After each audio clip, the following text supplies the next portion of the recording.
அறுவடை சிறப்பாக முடிச்சிட்டோம். அறுவடையின் போது அடுத்த ஆண்டுகளுக்காக விதை நெல்லை சேகரித்து வச்சுருக்கோம். இந்த விதை நெல்லை அடுத்த ஆண்டு வரைக்கும் எப்படி பாதுகாப்பது அப்படின்னு சொல்லிட்டு பார்க்கலாம். ஒரு 3 முறை இருக்குது. அதில் முதல் முறை வந்து பார்த்திங்கன்னா நம்ம முன்னோர்களின் கோட்டை கட்டுதல் முறை. இந்த கோட்டை கட்டுதல் முறை எப்படி நம்ம செய்கிறோம் அப்படின்னு சொல்லிட்டு இந்த காணொலியின் முடிவில் நம்ம கோட்டை கட்டுனதை ஒரு வீடியோவாக பகிர்ந்திருக்கேன். இந்த வீடியோவை தொடர்ச்சியாக பாருங்கள்.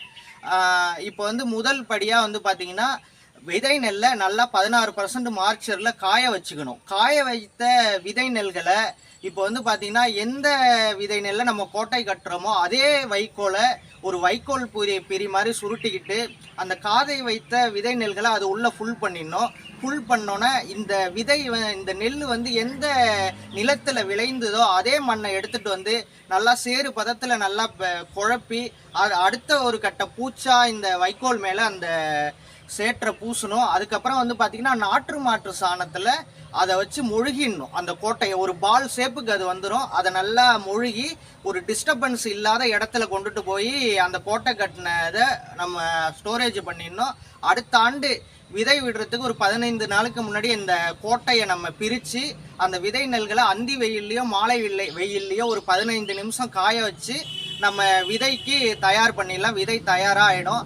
ஒரு ஆண்டு காலம் இதை பிரிக்காமல் இருக்கும். விதை கெட்டு போயிடுமா அப்படின்னு பார்த்தீங்கன்னா கெட்டு போகாது. ஏன்னா உங்களுக்கு வந்து இந்த 3 லேயர்லும் உங்களுக்கு நெல் சுவாசிக்கக்கூடிய எல்லா விதமான தன்மைகளும் இருக்குது. அதனால தான் விதை கெட்டு போகாமல் அப்படியே இருக்கும்.